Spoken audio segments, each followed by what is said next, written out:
സുഹൃത്തുക്കളെ, ഫൈസൽ പോഷയാണ്. നമ്മളിപ്പോൾ ഉള്ളത് മക്കത്തെ അറഫ,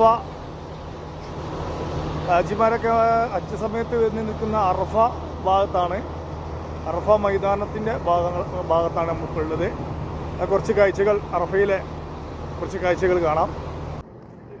അറഫ സംഗമത്തിലെ അവസാന പ്രസംഗം നടന്ന ഭാഗം, ആ പ്രദേശത്താണ് ഇപ്പം നമ്മളുള്ളത്.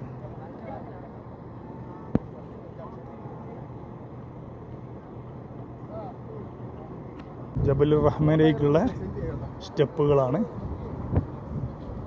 നമ്മൾ ഏതായാലും ഒന്ന് കയറാൻ പോവുകയാണ്.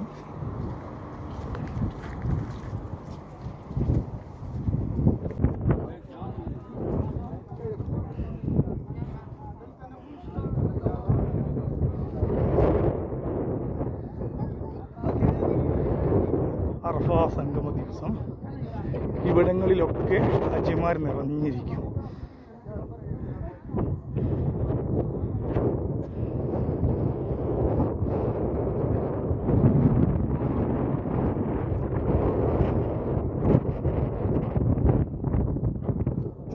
ജബലുർ റഹ്മാനിൽ നിന്നും ഫൈസൽ പോഷ.